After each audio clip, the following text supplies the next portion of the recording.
Olá, seja bem-vindo. Somos a Igreja Verbo da Vida de Campo Grande, no Rio de Janeiro.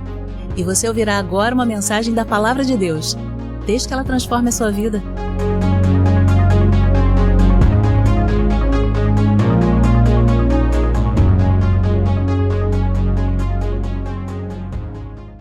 Glória a Deus. Você está aí? Você está bem? Se não está, vai ficar. Amém? Glória a Deus. Hoje aconteceu uma coisa engraçada e inusitada para mim. Eu vou fazer uma experiência junto com você. Você hoje vai ser minha cobaia. Amém? Muito raro eu consegui falar sobre a mesma coisa. E eu preguei há mais ou menos... Vocês estão me ouvindo bem? Eu preguei há mais ou menos 1 mês e pouco aqui, talvez 2 meses, num culto da manhã sobre uma palavra. E normalmente eu prego e aquela palavra vai para trás, porque sempre tem coisa nova chegando. Mas hoje em específico, o Senhor tratou comigo assim: olha, o pessoal da tarde e da noite não ouviu isso. Eu falei: mas está no YouTube, é só mandar ir lá, né? E aí o Espírito Santo tratou comigo: não, eles precisam experimentar daquilo que acontece quando uma palavra é pregada. Nós sabemos que a palavra, quando ela chega na nossa casa pela TV, é bênção. A unção não tem limite, não tem parede, mas existem coisas que só podem acontecer na congregação. Elas só podem acontecer por conta da unção coletiva. E se você perguntar, de você mesmo, tem algo para nós hoje? Não tem. O pastor está cansado de doer. Mas eu vim de uma rotina aí, de um período agora que vieram muitas atividades. E eu confesso a você que hoje eu queria pegar uma palavra bem tranquilinha, de repente dar uma aula, que seria mais fácil e atender mais o que o meu corpo está dizendo para mim. Meu corpo está dizendo para mim: fica quieto. Mas o meu espírito está dizendo: pula. Aí eu estou nesse embate aqui com você. Porque o meu corpo está dizendo para eu ficar quietinho, para eu descansar, para eu economizar minha voz. Eu vou dar aula no Rema agora sequencialmente. Ministrei semana passada numa conferência, ministrei ontem numa conferência. E o meu corpo está dizendo assim: olha, é hora de você ficar quietinho. E o meu espírito está brigando, falando: é hora de você pular e correr. Olha que doideira. Quem que a gente vai obedecer? Então vamos obedecer o Espírito? Você vem junto comigo? Amém? O Senhor tratou comigo uma palavra que no dia que eu preguei, ela tinha um motivo. Ela era por um motivo, algo que me inspirou por um motivo. E eu chamei essa ministração de a chave da vitória. Você vai entender o motivo desse tema quando eu ministrei, não é o tema de hoje.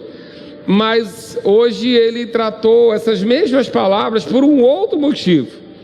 E quando a gente dá aula, eu vou chegar lá, fica tranquilo. Quando a gente dá aula de fruto do Espírito, existe uma aula específica que a gente fala sobre alegria. E quando a gente fala sobre alegria, a gente diz a frase clássica de dizer que alegria não é um sentimento, mas uma decisão. Então você não fica alegre porque tudo vai bem, mas você fica alegre porque você decide estar alegre. E muitas vezes quando nós falamos isso, é comum no Verbo da Vida o ministro dizer para você: fala haha, porque é uma maneira de você pela fé dar um passo e começar a agir naquilo. E então normalmente essa aula ela termina uma bagunça. Porque tem gente caída no chão, tem gente que fica bêbada rindo, etc. Independente do que tem. E a gente recebe muitos testemunhos. Na última aula que eu dei aqui, eu recebi muitos testemunhos, inclusive de uma pessoa que estava pensando em tirar a vida e veio naquela aula como última tentativa. E ela descobriu que ela podia ficar alegre por decisão.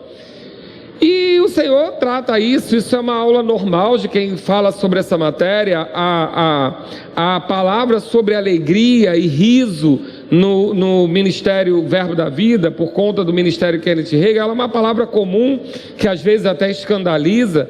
Algumas pessoas têm um vídeo do Kenneth Hagin num culto onde as pessoas ficam bêbadas com a unção de riso, e assim como aconteceu em Pentecoste, aquele vídeo escandaliza, porque não é o que você imagina. Imagina, se você pensou chegar numa igreja e ter gente rolando no chão bêbada rindo. Você não entende que é bêbado do Espírito, e isso vai trazer um certo escândalo. Mas, deixa eu dizer uma coisa para você, rindo ou chorando, tu não vai agradar o mundo mesmo. Então é melhor desagradar rindo, né? Porque você vai sair na vantagem. Mas o Senhor tratou essa palavra comigo, e nessa palavra a gente começa lá por Eclesiastes. Vamos começar bem profundo em Eclesiastes. Eclesiastes 3, você deve conhecer, é um texto que, vez por outra, as pessoas citam sobre o tempo para determinada coisa. E Eclesiastes, lembrando a você que Eclesiastes é na velha aliança, ele diz assim lá no capítulo 3: tudo tem o seu tempo determinado, e há tempo para todo propósito debaixo do céu. E aí ele começa a descrever: há tempo de nascer e tempo de morrer, tempo de plantar e tempo de arrancar o que se plantou, tempo de matar e tempo de curar, tempo de derribar e tempo de edificar, tempo de chorar e tempo de rir, tempo de prantear e tempo de saltar de alegria. E aí ele continua falando sobre os tempos, mas eu quero me entreter com você nesse versículo 4. Há um tempo de chorar e tempo de rir, há um tempo de prantear e um tempo de saltar de alegria. Esse texto ele foi escrito dentro do Velho Testamento, do conhecimento que o homem tinha de Deus, porém ele não conhecia o que era ter o Espírito Santo por dentro. Ele sabia que existia um Deus, e que esse Deus era o Deus das estações, o Deus dos ciclos, das estações, aquele que levanta reis e tira reis do poder. A Bíblia diz que as cegonhas conhecem as estações, os pássaros conhecem as estações, porque eles pressentem a mudança. Amém? Mas vamos observar uma coisa: eles pressentem as mudanças como? Naturalmente. Pássaro não tem espírito, cegonha não tem espírito, seu cachorrinho não tem espírito, nem seu gato. Me ama ainda? Então, eles não têm espírito, essa é a diferença deles para a gente. Espírito só apareceu no 6º dia, quando criou o homem, façamos a nossa imagem e semelhança. Então, eles pressentem, eles sentem naturalmente que há uma mudança acontecendo. Amém até aqui? Você é um ser natural também, então você pressente algumas mudanças. Hoje mesmo a gente podia perceber que havia uma mudança de clima. Nós podemos perceber na nossa nação que há uma mudança, coisas para acontecer na parte da economia. A gente pressente algumas coisas. Tem gente que tem dor no joanete, tem gente que tem dor na cirurgia, uma mudança de clima, porque isso é um aspecto natural. Então era o que o homem na velha aliança conhecia. Mas vamos para a nova aliança ver um outro aspecto disso. Abre lá comigo em Atos 16. Glórias a Deus. Atos 16. Você chegou lá? Você conhece também esse texto. Eu não vou te contar nada novo hoje. A gente só vai ler com óculos diferentes. Atos 16 diz assim a partir do versículo 22. Levantou-se a multidão unida contra eles, e os pretores, rasgando-lhe as vestes, mandaram açoitá-los com vara. E depois que lhe darem muitos açoites, os lançaram no cárcere, ordenando ao carcereiro que os guardasse com toda segurança.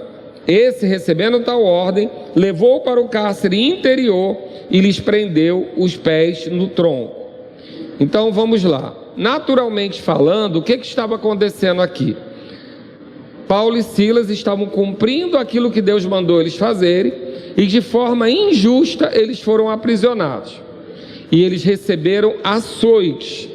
Nós já falamos aqui em outros momentos sobre o que era açoites do romano, né? Foi o mesmo que Jesus sofreu. Eles batiam com aquelas cordas de couro, aquelas cordas às vezes tinham um pedaço de ossos, que arrancavam a parte da pele, mas a gente nem precisa entrar nisso tudo, porque talvez não foi esse mérito. Mas o açoite, ele faz uma coisa, ele abre a sua pele naquele lugar onde você é açoitado. Então, além de você sentir a dor na hora, a sua pele ali provavelmente vai ser fragilizada, a carne vai ficar exposta e aquela abertura vai te lembrar o motivo pelo qual você apanhou, ou vai te lembrar que aquela dor ainda persiste. Eles estavam nesse aspecto natural, com as costas açoitadas. E como as costas estavam açoitadas, eles provavelmente estavam sentindo muita dor na pele. Mas a Bíblia diz que eles foram levados para um cárcere interior. O cárcere interior, ele era colocado no porão, aonde normalmente não havia altura suficiente para que a pessoa ficasse com o corpo ereto. Então, eles provavelmente entraram naquele cárcere com o corpo envergado, talvez até esbarrando no teto com aquelas costas que estavam açoitadas. Além de serem açoitados injustamente, eles apanharam, foram humilhados e foram acorrentados e aprisionados. Eles não tinham direito de escolher a posição que eles iam ficar. E eles estavam naquele lugar e, naturalmente falando, eles estavam lá em Eclesiastes no tempo de chorar. Porque Eclesiastes diz que tem tempo de chorar e tempo de se alegrar. Tempo de se derramar e tempo de saltar de alegria. Então, naturalmente falando, Eclesiastes diz para nós que na vida é assim mesmo. Tem o dia bom, tem o dia mau, tem o dia da aflição, tem o dia da alegria, tem o dia da boa notícia, tem o dia da notícia não tão boa assim, tem o dia da fartura, pode ter o dia da falta. Então, Eclesiastes está nos preparando para que a gente tenha uma vida equilibrada e, assim como Paulo, saiba viver contente em qualquer situação. Porque existem dias variados. Você não é crente só quando tudo vai bem, ou você não é crente só quando tudo vai mal, porque tem dois tipos de crente, né? Tem o crente que só vem na igreja quando está tudo bem, quando está mal ele não vem, e eu não consigo entender, porque se o doente não vai no hospital no dia que está doente, para que serve o hospital? E tem o crente que só vem quando está mal, porque ele tá precisando, quando ele atende a necessidade dele, ele some. Você que está aqui num domingo à tarde, chuvoso, não é nenhum dos dois, amém? Você é daqueles que perseveram e daqueles que têm alegria em servir ao Senhor. Mas vamos entender aqui, naturalmente falando, qual era o dia de Paulo e Silas?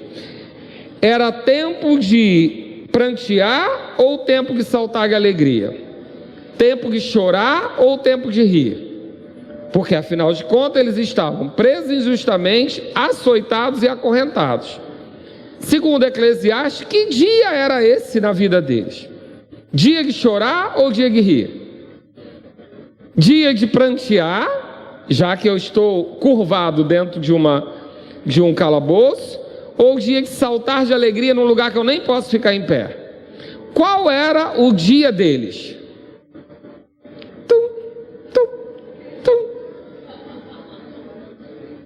Vamos continuar lendo. Você já conhece a história, eu só quero que você leia comigo. 25.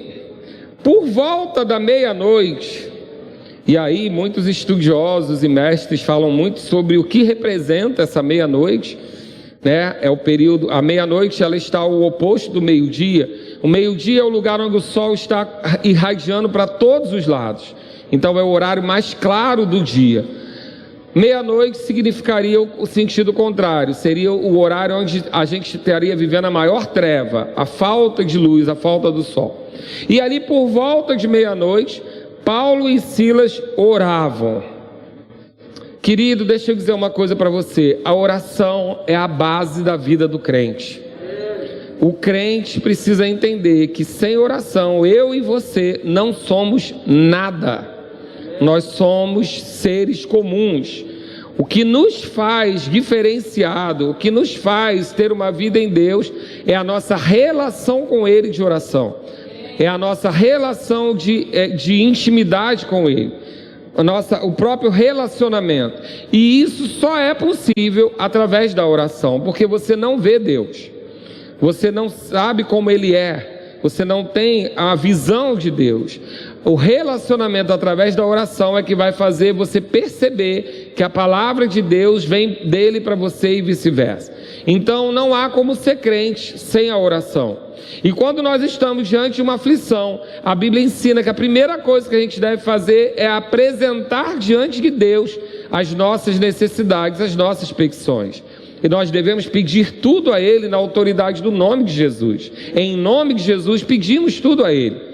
Então, como todo pai, você que é pai e mãe vai entender o que eu estou falando, você até se ofende quando seu filho tem uma necessidade e pede a alguém da rua, porque a sua expectativa é que seu filho reconheça você como provedor. Qual pai que vai gostar de que o primeiro trenzinho elétrico seja dado pelo cunhado que o filho pediu?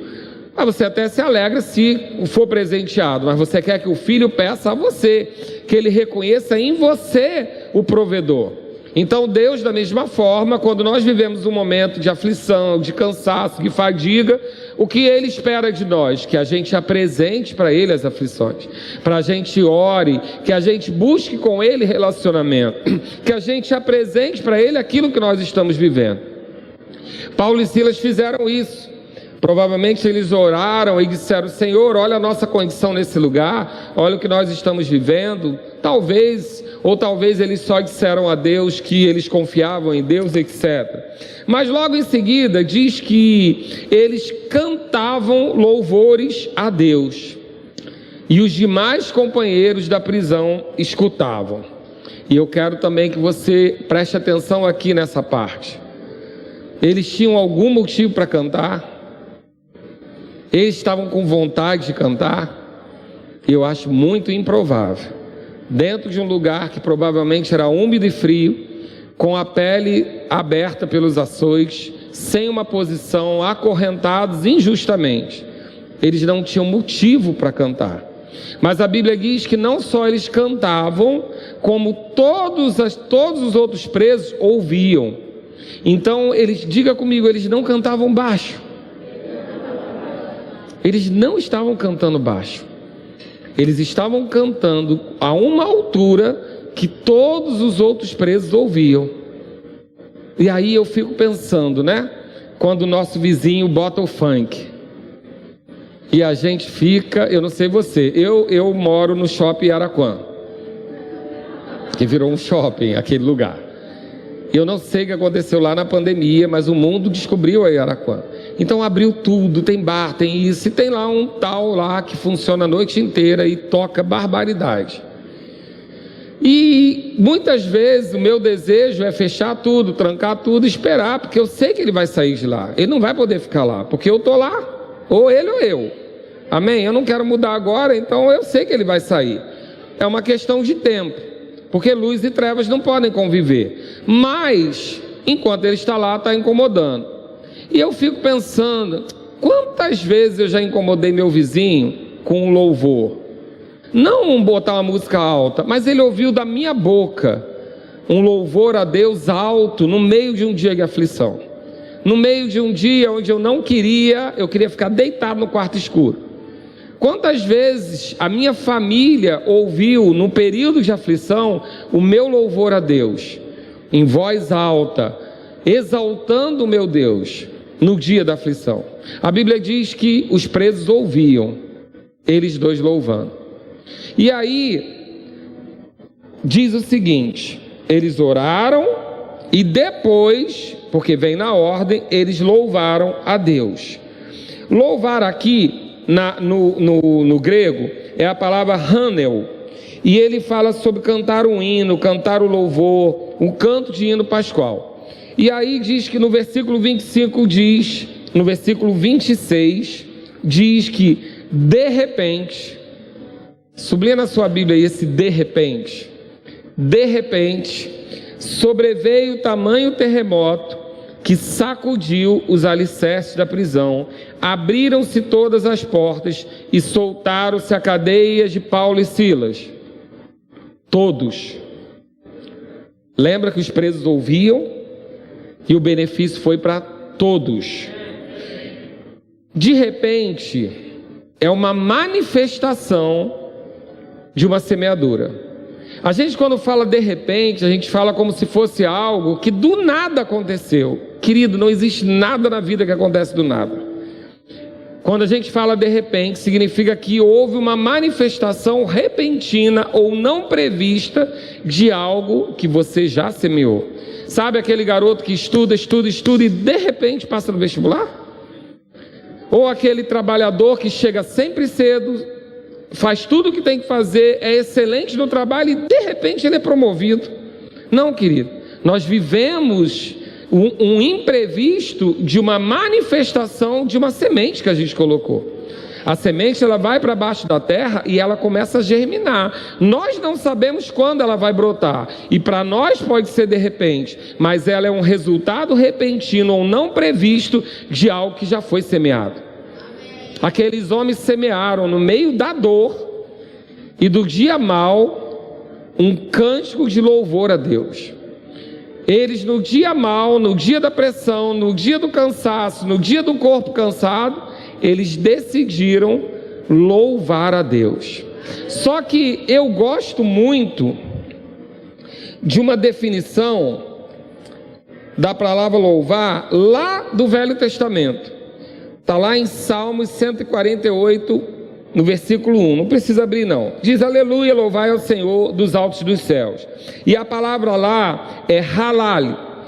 E ela significa brilhar, louvar, vangloriar, ser vaidoso, arrogante, gabar-se, jactar-se, zombar, fazer de bobo, gabar-se, comportar-se como louco. Você já tinha visto essa definição de louvor? Então louvar significa, lá em Salmos, tirar onda com a cara do inimigo. Louvar significa zombar da circunstância. Louvar significa se gabar, tirar vantagem, cantar vitória antes do tempo. Eles estavam em vitória? Não estavam. Eles tinham motivo para louvar? Não tinham. Mas naquele momento onde eles estavam no lugar escuro, úmido, sombrio, encurvado, acorrentado e açoitado, eles decidiram zombar do inimigo. Eu não sei o que isso representa para você. Para mim representa muita coisa. Porque às vezes nós somos tímidos diante das circunstâncias. Às vezes nós pensamos que porque a circunstância é difícil, Deus quer que a gente vá para o chão, para o pó. E querido, vá para o chão e para o pó. Mas deixa eu falar, como Paulo e Silas, vá para o chão, mas se levante. Você pode chorar uma noite inteira, mas de manhã você se levanta. Porque há algo para acontecer que depende mais de você do que você pensa. E o que significa isso? Significa que existem tempos na nossa vida onde nós estamos cansados, onde o nosso corpo está dizendo para, onde a nossa mente está dizendo não vai conseguir, e o nosso espírito vai dizer: canta, pula. E você vai pensar assim: isso é maluquice, isso é arrogância de verbiano. Isso é papo furado de crente pentecostal. Mas deixa eu explicar uma coisa para você. Quem já morou em apartamento aqui? Já morou em apartamento, tem ideia. Quem já teve um vizinho do andar de cima que fazia barulho na laje? Então, deixa eu dizer uma coisa para você. Sabe quem mora no andar de baixo? Sabe quem mora embaixo do seu pé? Deixa eu dizer uma coisa, ele te colocou no calabouço, ele te acorrentou, ele deixou que você fosse açoitado e humilhado, parece que está escuro e úmido. Tem alguma coisa para você fazer? Faz barulho na laje. Faz barulho na laje. Sabe por quê? Quando o barulho começa forte na laje, o que você faz? Liga para o síndico e fala: manda parar essa festa. Só que deixa eu falar uma coisa, sabe quem é o síndico da sua casa? O diabo vai ligar quanto ele quiser. Ele vai interfonar quantas vezes ele quiser. Vai ligar para a polícia, vai fazer o que for. Mas você só para de dançar na laje dele quando você decidir. E aí sabe o que ele vai ter que fazer? As cadeias que ele colocou, ele vai preferir abrir. O lugar que ele te prendia, ele vai preferir que você fique solto. Porque, gente, barulho na laje a noite inteira era meia-noite. Paulo e Silas resolveram fazer barulho na laje. Pronto, ó, o nome da ministração é esse: barulho na laje. Porque, querido, deixa eu dizer, a gente foi criado para ter pena da gente. O diabo adora dizer: tem de piedade de ti. Olha como você foi injustiçado. Olha, você tem motivo para sofrer. E quanto mais você ouvir, mais acorrentado você vai ficar. Quanto mais você ouvir, mais preso você vai ficar. E se eu disser para você, olha que palavra profunda, essa dá para ir para o Instagram.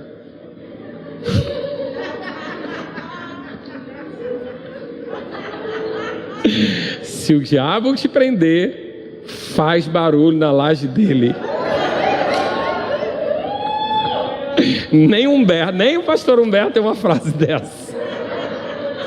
Mas, querido, deixa eu te dizer uma coisa.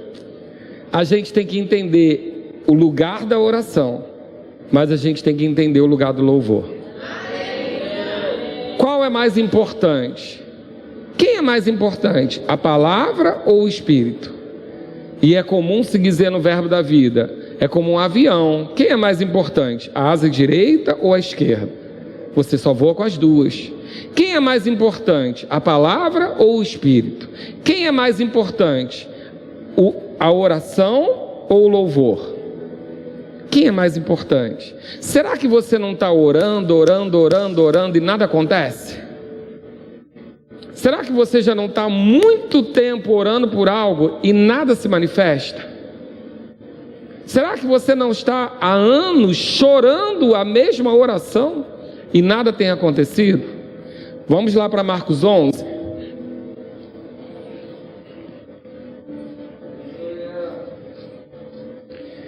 Marcos 11, 23. Eu falei que eu só ia ler texto conhecido hoje, lembra? Marcos 11, 23. Porque em verdade vos afirmo que se alguém disser a esse monte, ergue-te e lança-te no mar, e não duvidar no seu coração, mas crê que se fará o que diz, assim será com ele. Glória a Deus. Verbiano adora essa frase. Então vamos lá, eu tenho que crer e falar, e se eu crer e falei o que eu criei, vai acontecer. Vai. Mas quando? Em que momento que acontece? Que hora que isso vai acontecer? E ele continua embaixo. Por isso vos digo, que tudo quanto em oração pedirdes, olha a hora da oração, tudo que na oração pedirdes, aí ele continua, crede que recebestes, e será assim convosco. Quando que vai ser assim convosco? Quando você creu que recebeu. A oração é a primeira etapa, mas onde é que se manifesta? É quando você crê que recebeu. E se você crê de verdade que você recebeu, como é que você se comporta? Você reage à altura daquilo que você recebeu. Então, pai, me dá uma bicicleta do filho. Não deu ainda, mas já deu a palavra. E se aquele pai tem crédito, aquele filho já começa a celebrar a bicicleta que ele ganhou. Já até briga na rua porque não vai emprestar a bicicleta, como se já tivesse a bicicleta. Já fala da sua bicicleta, da cor da bicicleta, de como é a sua bicicleta, porque ele acredita que ele já recebeu aquilo que o pai disse que ia dar. Se eu disser para você que você já recebeu o resultado da sua oração, como é que você vai ficar? Mas pastor, eu estou cansado. 1 ano e varada de pandemia. Eu já venho orando por esse negócio, há muito tempo. Parece que não acontece. Eu sei que vai acontecer. Estou crendo. Mas me diz uma coisa. O diabo tem ouvido o seu barulho? O diabo tem ouvido você celebrar o que você diz que crê que já recebeu? O diabo tem ouvido você dizer o tamanho do seu pai e que ele não volta atrás na promessa dele? O diabo tem ouvido você dizer que o que ele disse que era impossível você já tem como realizado? O diabo tem ouvido você dizer que o laudo que você recebeu, você tem um outro laudo de Deus e ele conhece esse laudo, o diabo? Você tem feito barulho na laje dele? Hoje eu quero fazer barulho na laje. Meu corpo não quer não, estou cansado, a voz está até falhando, mas querido, eu decidi que eu vou orar ao Senhor, que eu vou dizer ao Senhor o que eu preciso, mas que eu já vou celebrar aquilo que eu tenho, para agradar a Deus e para desagradar meu vizinho de baixo. Porque enquanto ele tentar me prender, e eu vou abrir o primeiro parênteses da noite, querido, deixa eu dizer uma coisa, nós temos sido colocados em algemas sigilosas, silenciosas, a gente não está percebendo, é uma máscara aqui, uma ausência de apertar a mão ali, uma dificuldade de congregar, uma dificuldade de fazer isso, ele metendo a mão nos seus negócios, ele metendo a mão na sua família, é aos poucos, mas ele está nos aprisionando. E se nós não percebemos, nós vamos nos curvar e nós vamos ir para um lugar escuro e preso. Então deixa eu dizer uma coisa para você, já está chegando o tempo da gente começar a fazer mais barulho, porque a Bíblia diz que na casa do justo, eu não estou falando de barulho aqui, de festa só não, porque até isso o diabo promoveu hoje. Você viu que está faltando 2 músicos aqui? Porque eu passei uma mensagem, olha, hoje eu quero o louvor completo. E aí deu problema, deu chuva. Eu falei, dia está cinza, culto da tarde, 2 músicos faltando. Melhor eu pregar um negócio bem tranquilinho, né? Estou cansado. Rapaz, deixa eu te dizer uma coisa. Eu não estou lá em Eclesiastes. Eu estou em outra dispensação. Eu estou em outra aliança. E ainda que o tempo seja de chuva ou cinza, eu posso fazer o sol brilhar. Ainda que eu esteja cansado, o meu corpo vai responder o comando do Espírito. Ainda que a pressão esteja muita, eu posso me erguer e cantar de alegria. E agora eu quero dizer para você a importância disso, para que você não ache que eu estou criando doutrina. Abre lá comigo em Salmos 22. E deixa eu só... Eu preciso que a musiquinha daí comece a ficar mais animada. Pode ser? Vou baixar um Ray Charles, um negócio desse assim. Brincadeira. Deixa o Espírito Santo aí, tá? Então, vamos lá. Onde é que eu estava?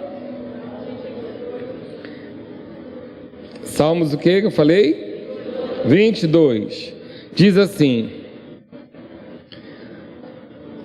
Ele fala lá o texto, Deus meu, porque me desamparaste, etc, etc. Mas no versículo 3, ele diz assim, contudo, ele está falando a Deus, Deus meu, clamo de dia, não me responde, também de noite, não tem sossego, está lá no sofrimento. Mas aí em determinado momento ele diz, contudo, tu és santo, entronizado entre os louvores de Israel. Essa palavra entronizado é a palavra Shila, que significa... Não, entronizado não é Shila não, é outra palavra, é Yashab mais ou menos, que é habitar, permanecer, assentar, morar, estabelecer, fazer habitar, levar a residir e ser habitado. Então ele está dizendo que Deus, ele habita, é entronizado, ele é estabelecido na oração, na adoração, no pranto, não, no louvor. Veja bem, para a gente não criar doutrina errada. Você fala com Deus na oração, você adora a Deus na adoração, mas A Bíblia está dizendo lá em Salmos que ele se estabelece no louvor. Então a gente tem um tempo de oração, um tempo de adoração, mas a gente precisa ter um tempo de louvor. Porque na adoração é como se você estivesse se apresentando a Deus, levando a sua demanda. Na adoração você está se rendendo, pranteando, confessando que Ele é o seu Senhor e você se rende a Ele. Mas tem uma terceira etapa, que é onde Ele se estabelece.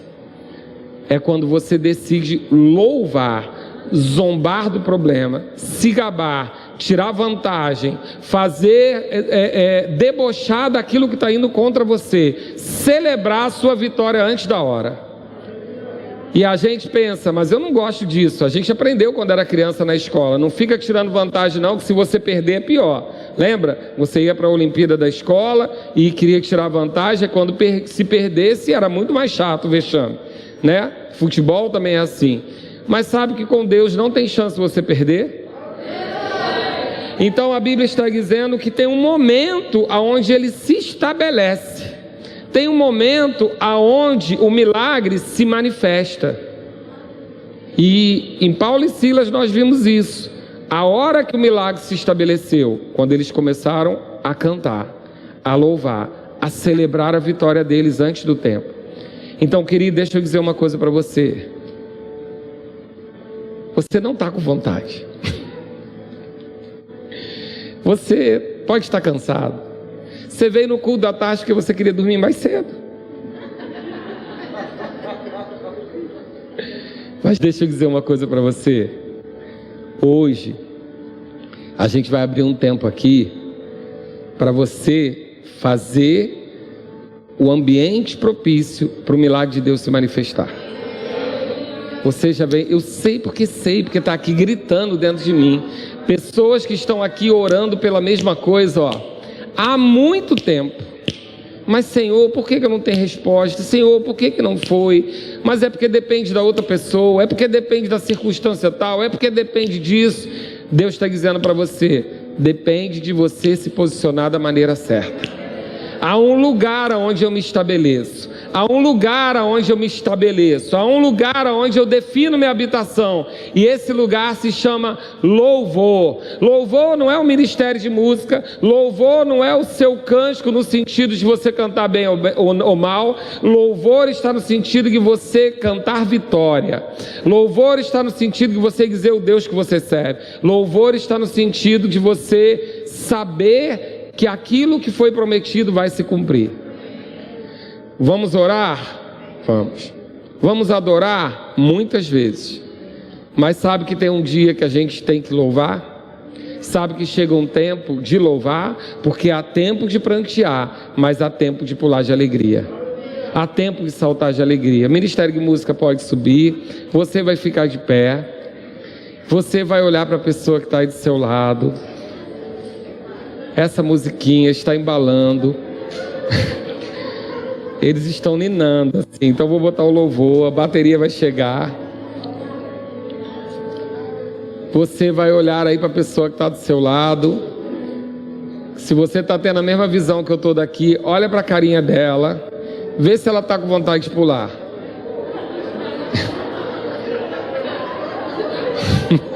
Vê se ela está animada. Mas a gente vai botar força. Agora deixa eu dizer, a gente vai pular e dançar porque a gente é doido, depois vai para a tarde porque... Não! Você vai pular porque você vai cantar, você vai louvar, porque você vai chamar a existência a sua vitória. Você vai chamar a manifestação da sua vitória. Eu quero passar por você rapidinho. A gente tem muitas coisas sobre isso, mas eu não vou mais falar nada, que a gente já vai fazer o que tem que fazer.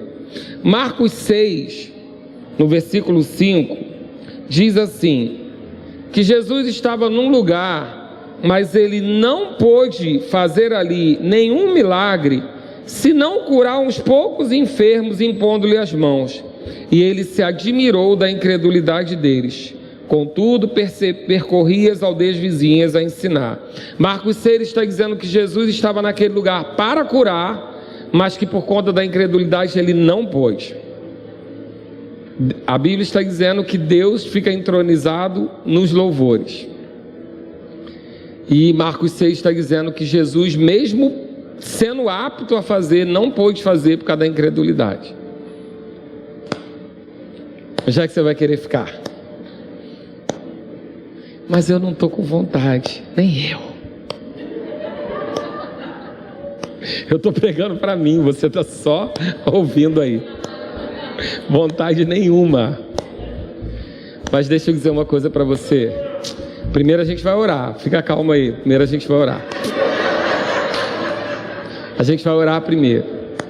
Você vai fazer uma oração aí do seu lugar e vai apresentar a Deus aquela circunstância que você já vem vivendo há um tempo. Amém? Feche seus olhos, curva sua cabeça. Você vai apresentar ao Senhor. Pai, obrigado, Senhor. Nós te damos graça e nós te louvamos, Pai, porque confiamos no Deus que servimos. Nós te damos graça e te louvamos, Pai, porque sabemos que ainda que a gente ande pelo vale da sombra da morte, o Senhor nos guarda. Obrigado, Pai, porque a Tua palavra nos garante que no mundo nós teríamos aflições, mas que nós precisamos ter bom ânimo, porque Jesus já venceu o mundo.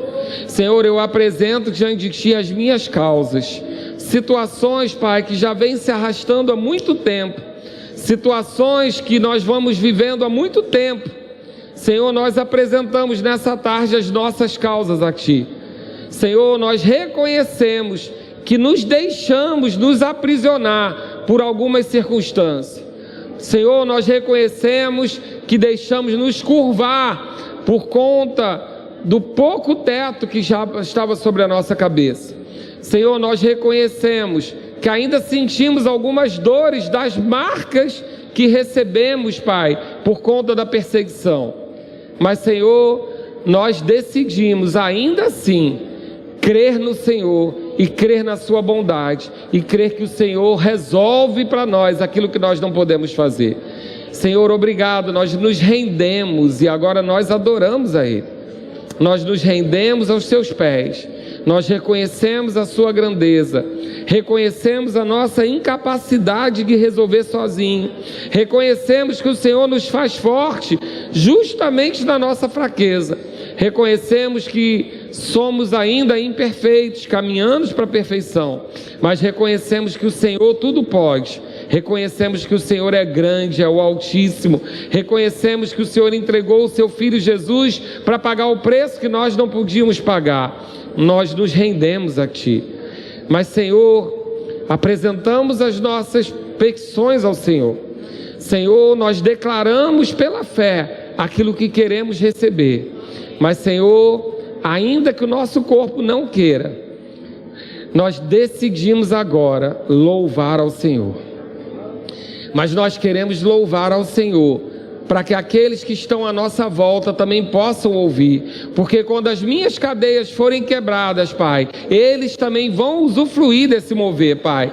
As pessoas que me cercam, elas vão muitas vezes se irritar com aquilo que eu estou dizendo, mas quando as cadeias se abrirem, quando as portas se abrirem, elas também vão usufruir, porque elas tiveram oportunidade de ouvir o Deus que eu sirvo, a grandeza do Deus que eu sirvo, através da minha boca. E eu não vou mais, Senhor, guardar essas revelações só para mim, guardar esse conhecimento só para mim, mas as pessoas vão saber, elas vão saber o que o Senhor fez por mim e o que o Senhor pode fazer por elas. Nós vamos dar liberdade ao Espírito. Marcos 16, 20 diz assim: e eles, tendo partido, pregaram em toda parte, cooperando com eles, e o Senhor confirmava a palavra por meio de sinais que se seguiam. Deus cumpre a palavra através dos sinais. A palavra foi ministrada, você recebeu a palavra, está aí no seu coração. O Ministério de Música vai te dar uma ajudinha, porque talvez eu fizesse esse culto e dissesse: vai ser no seco, mas hoje eu estou precisando de ajuda também, então vai o Ministério de Música me ajudar também. Agora você vai olhar para o amigo do seu lado e vai perguntar a ele assim: por que você está com essa cara de amendoim torrado? Fica pronto para virar pipoca. Fica pronto para explodir. Fica pronto. Você não vai pular em vão. Você vai celebrar aquilo que você já pediu. Já chegou. Faz barulho na laje. Ei! Obrigado, Pai.